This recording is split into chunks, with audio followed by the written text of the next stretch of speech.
Selamat datang di channel Simar Imam. Sembari mendengarkan tinggalkan like dan komentarnya bosku. Jangan lupa pasang headset kalian. Siapkan kopi dan camilan. Lupakan pahitnya kehidupan. Mari kita dengarkan sambil rebahan. Dewa Pembunuh. Bab 27. Setelah melakukan tindakan pencegahan keselamatan untuk Gu Qingyi dan yang lainnya, anggota staf yang bopeng itu menyingkir, diam-diam membuat panggilan telepon, dan berkata dengan suara rendah, "Tuan Pan, saya telah menggerakkan tangan dan kaki saya di kursi untuk memastikan bahwa sasarannya seseorang 100% aman dari kecelakaan. Jika jatuh dari ketinggian lebih dari 60 meter, pasti mati, dan tidak ada bukti yang ditemukan setelahnya. Oke, setelah masalah ini selesai, saya akan sangat berterima kasih."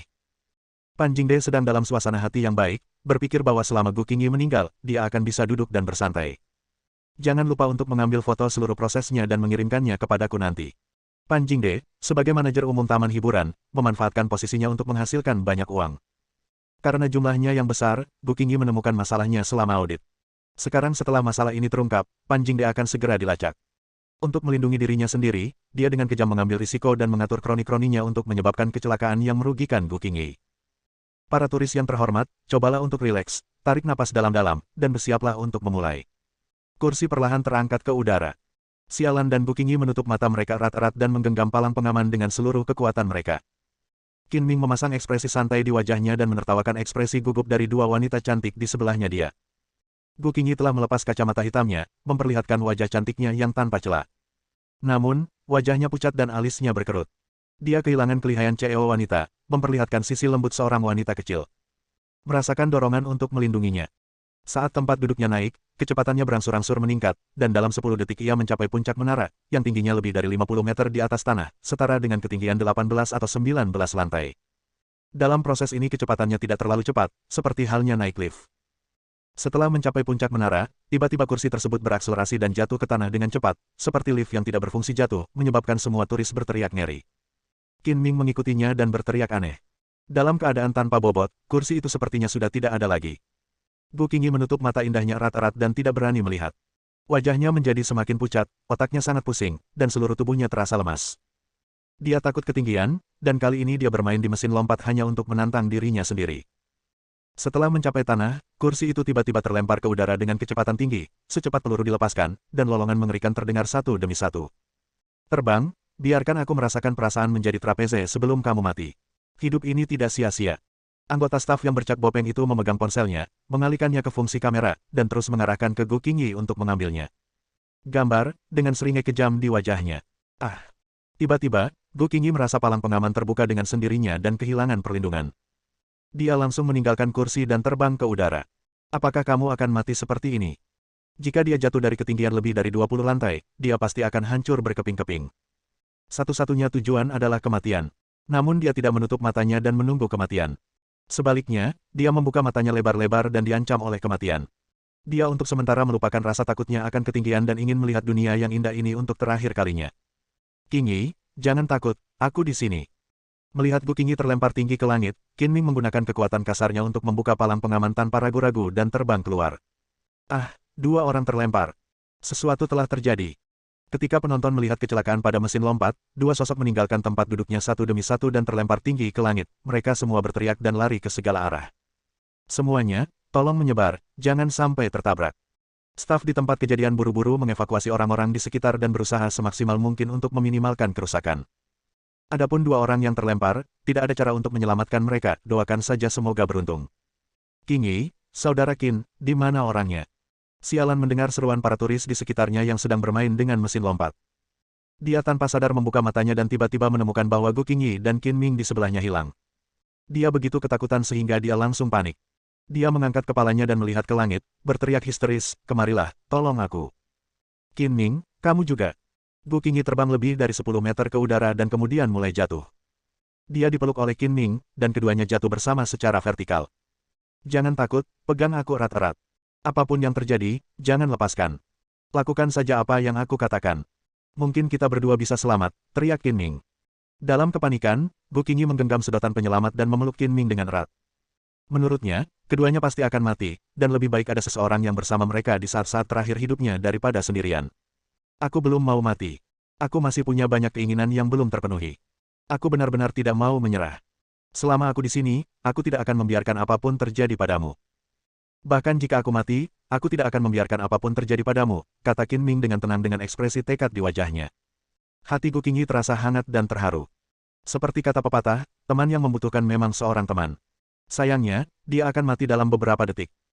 Dia pertama kali memikirkan orang tuanya yang meninggal dalam kecelakaan mobil 10 tahun yang lalu, dan kemudian kakek dan neneknya yang meninggal karena sakit dalam beberapa tahun terakhir, orang-orang yang dicintainya meninggalkannya satu demi satu, dan sekarang gilirannya. Ayah, ibu, kakek, nenek, keluarga kita akan segera bersatu kembali. Qingyi akan segera mencarimu. Dua garis air mata kristal jatuh di pipi Gu Qingyi, sangat pedih. Angin kencang bersiul di telinga mereka, dan Qin Ming serta Gu Qingyi dengan cepat jatuh ke tanah. Beberapa turis yang pemalu tidak berani melihat pemandangan berdarah yang terjadi setelahnya dan menutup mata mereka. Bang! Senyuman sinis di wajah anggota staf yang bercak bopeng itu semakin lama semakin kuat, dan dia memberi isyarat seperti seorang dewi yang sedang menaburkan bunganya. Kamu sedang menuju neraka. Jangan salahkan aku jika kamu menjadi hantu yang tidak adil. Aku hanya bisa menyalahkanmu atas nasib burukmu. Dalam sekejap mata, keduanya mendekati menara mesin lompat. Qin Ming dengan erat melingkarkan kakinya di tubuh Gu Qingyi. Bahkan jika Gu Qingyi melepaskannya, dia tidak akan jatuh sendirian energi sejati ke dalam kedua tangannya. Lengannya jelas lebih tebal, dan dia tiba-tiba meraih pipa baja yang bersilangan di menara. Jika itu adalah orang biasa, lengannya harus dirobek, tetapi Qin Ming, seorang ahli, berani dan menggunakan momen saat dia meraih pipa baja untuk memperlambat kejatuhannya, lalu dengan cepat melepaskannya dan mengambil pipa baja lainnya. Qin Ming dengan cepat meraih pipa baja satu demi satu, dan kecepatan jatuhnya juga melambat. Qingyi, saudara Qin, tidak akan terjadi apa-apa padamu. Sialan khawatir dan sangat gugup, tetapi dia hanya bisa melihat dua orang itu jatuh dari langit, merasakan ketidakberdayaan yang mendalam di hatinya. Wosh! Setelah beberapa detik, keduanya mendarat di tanah. Qin Ming menjerit kesakitan, berbalik dan jatuh, dan Gu Qingyi jatuh di atasnya. Ah, kakiku! Saudara Qin, kamu harus bertahan. Sialan merasa patah hati. Dia membuka palang pengaman dengan panik dan berlari, berteriak dengan keras, "Staf, segera panggil ambulans." Jika sesuatu terjadi pada saudara Qin dan Tuan Gu, kamu setiap orang perlu mengambil tanggung jawab. Kalian berdua, jangan bergerak. Ambulans akan segera tiba.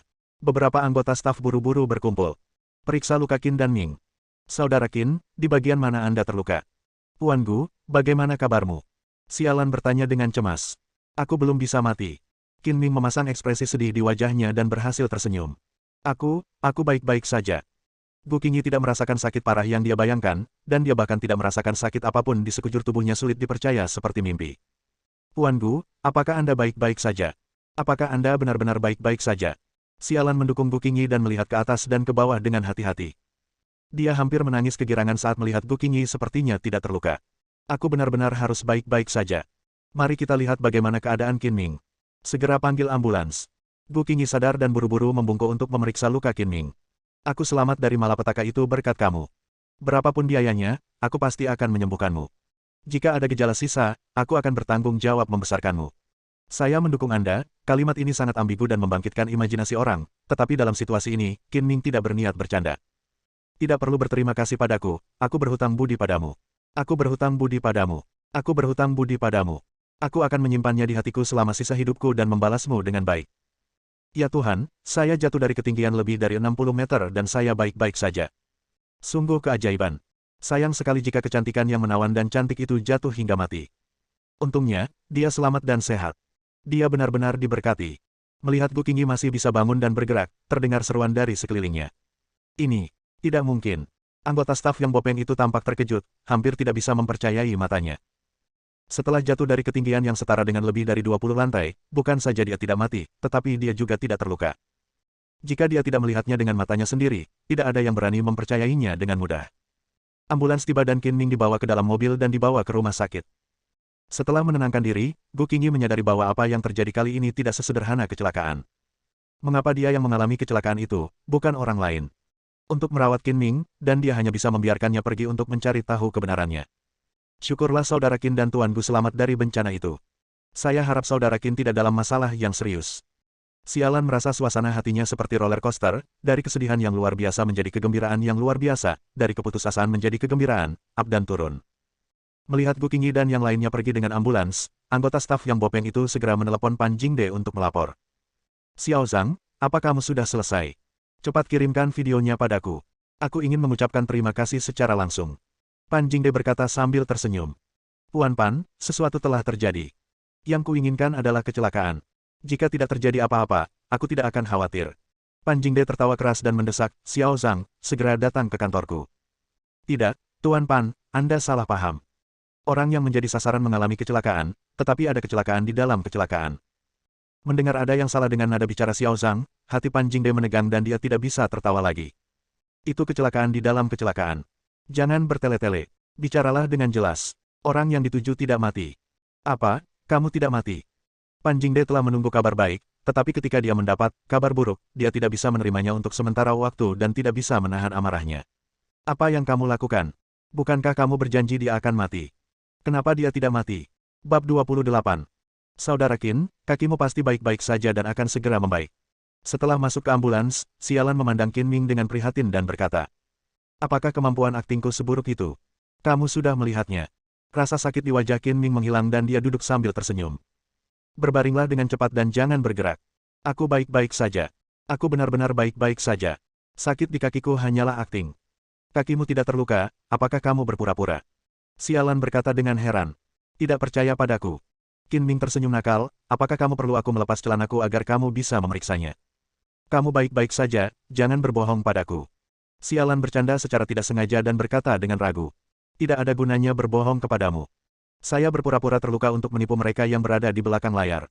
Qin Ming menoleh ke staf medis yang menemani mobil dan berkata, cari tempat untuk parkir, jadi kamu tidak punya. Untuk pergi ke rumah sakit. Tidak peduli apakah kamu terluka atau tidak, kamu harus pergi ke rumah sakit untuk pemeriksaan seluruh tubuh, kata Gu Qingyi dengan nada tegas. Ya, saya harus pergi. Sialan setuju, jika Anda jatuh dari tempat setinggi itu, tidak ada yang akan mempercayai Anda jika tidak terjadi apa-apa. Anda harus melakukan pemeriksaan seluruh tubuh agar merasa nyaman. Qingyi, Anda juga perlu melakukannya. Oke, anggap saja ini sebagai pemeriksaan fisik gratis. Qin Ming berkompromi.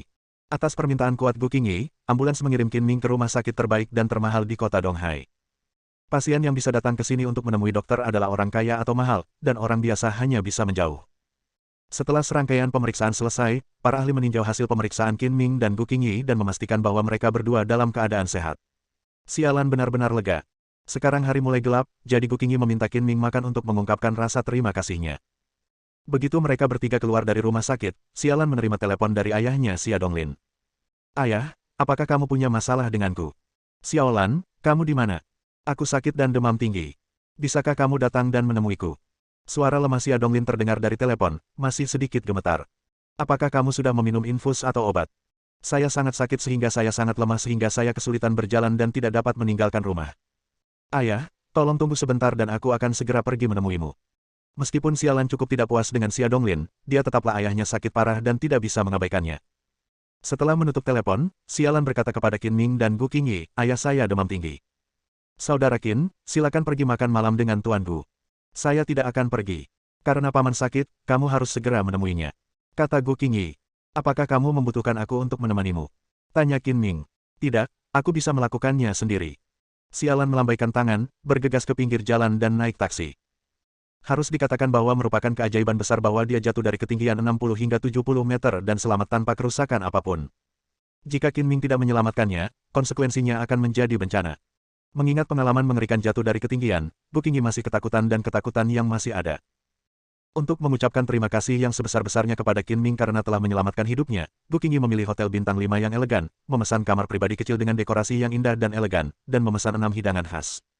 Saat menghadapi Qin Ming sendirian, Gu Qingyi merasakan keakraban yang tak dapat dijelaskan. Dia selalu merasa seolah-olah dia pernah melihatnya sebelumnya, tetapi dia tidak dapat mengingat di mana atau kapan. Puan Qin, apakah kita pernah bertemu sebelumnya? Apakah kita pernah melihatnya sebelumnya? Apakah kamu tidak ingat? Qin Ming bertanya dengan ambigu. Gu Qingyi menggelengkan kepalanya, aku tidak dapat mengingatnya dengan jelas. Sepertinya aku pernah melihatnya di suatu tempat, tapi aku juga berharap aku belum pernah melihatnya sebelumnya. Kalau begitu anggap saja kita belum pernah bertemu sebelumnya. Qin Ming mengganti topik pembicaraan dan bertanya, aku ingin tahu bagaimana kabar kakek dan nenekmu. Gu Qingyi merasa sedih, dan berkata dengan nada lemah, nenek meninggal karena kanker 3 tahun lalu. Kakek terlalu depresi dan meninggal karena sakit setahun yang lalu. Maaf, saya tidak tahu bahwa saya membuat Anda sedih. Qin Ming menghela nafas secara diam-diam. Setelah meninggalkan kota Donghai selama bertahun-tahun, banyak hal telah berubah ketika dia kembali. Kakek nenek saya yang dengan baik hati mengadopsi saya selama lebih dari setengah tahun juga telah berlalu dan aku tidak bisa melihatnya lagi kawan. Tidak masalah. Mereka yang tidak tahu tidak bisa disalahkan. Gu Qingyi sempat merasa tertekan, tetapi kembali ke penampilannya yang anggun dan murah hati. Dia mengambil gelas anggur merah dan tersenyum menawan. Kecelakaan terjadi hari ini, terima kasih. Saya tidak bisa cukup berterima kasih. Saya menghormati Anda. Jika Anda membutuhkan bantuan saya di masa depan, saya pasti akan membantu Anda. Ini masalah kecil, jangan khawatir. Qin Ming mengangkat kacamatanya dan meminumnya dalam satu tegukan. Meletakkan gelas anggurnya, Qin Ming mencondongkan tubuh ke depan dan berkata sambil setengah tersenyum, tidakkah menurutmu kecelakaan di taman bermain itu terjadi secara kebetulan? Mengapa harus kamu yang melakukannya? Ini benar-benar kebetulan. Seseorang pasti membuat masalah secara diam-diam.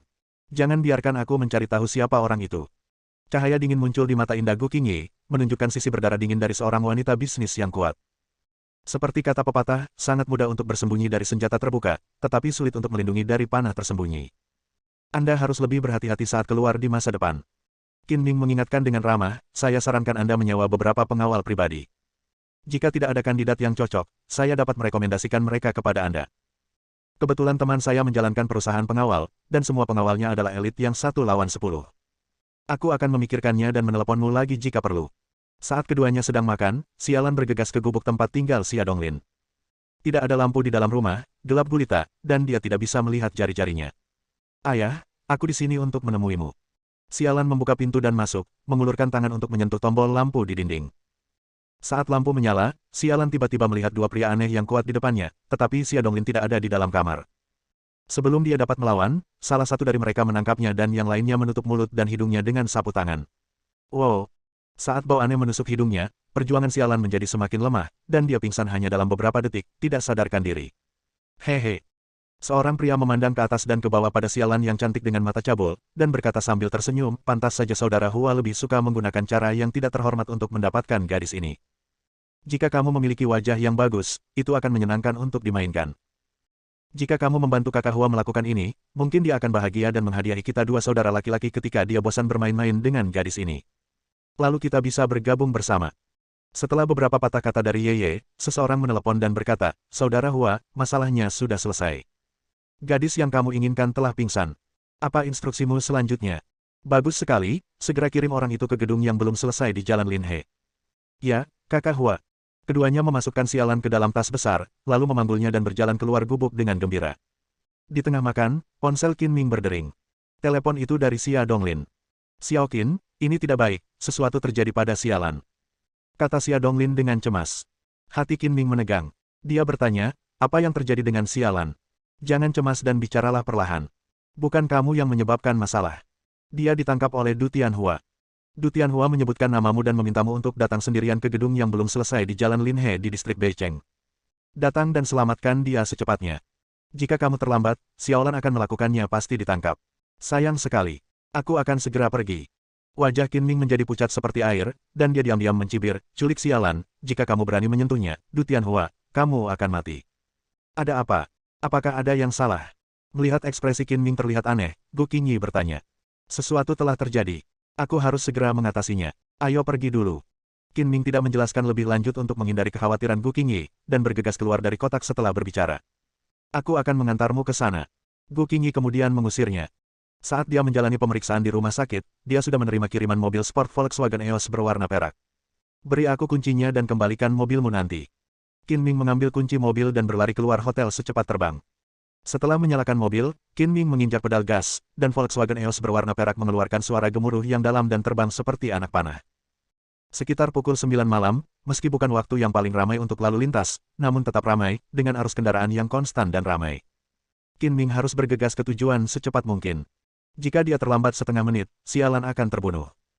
Dia mengendarai mobil sport berwarna perak itu melewati lalu lintas seperti embusan angin, melaju kencang sepanjang jalan, terlepas dari lampu lalu lintas dan peraturan lalu lintas, dan tidak melambat saat berbelok, langsung melewatinya. Nenekmu akan mati. Mengemudi sangat cepat, aku bergegas untuk bereinkarnasi. Melihat balapan yang begitu putus asa, mobil-mobil di jalan mengelak, yang juga menuai banyak pelecehan. Mobil sport perak di depan Anda telah melakukan pelanggaran kecepatan yang serius. Segera berhenti. Sebuah mobil polisi di sepanjang jalan membunyikan sirene dan mengejar, tetapi dengan cepat menghilang dari pandangan. Perjalanannya sangat cepat sehingga biasanya memakan waktu sekitar setengah jam, namun Qin Ming hanya memakan waktu 10 menit, seolah menganggap kondisi jalan perkotaan sebagai jalan raya. Mencicit. Rem darurat menendang debu, dan Volkswagen EOS perak berhenti di luar gedung yang belum selesai. Bangunan yang belum selesai ini tingginya lebih dari 10 lantai, dan kawasan sekitarnya sepi. Di malam yang sepi ini terlihat seram dan menakutkan. Mereka yang penakut pasti tidak akan berani datang ke sini pada malam hari. Beberapa api unggun dinyalakan di aula lantai pertama yang luas, menerangi segalanya. Lingkungan gelap tidak berpengaruh pada penglihatan Qin Ming. Dia menggunakan kemampuan kewaskitaannya untuk melihat ke dalam gedung dengan senyum lucu di bibirnya. Ada begitu banyak orang yang disergap, ini benar-benar pertempuran besar.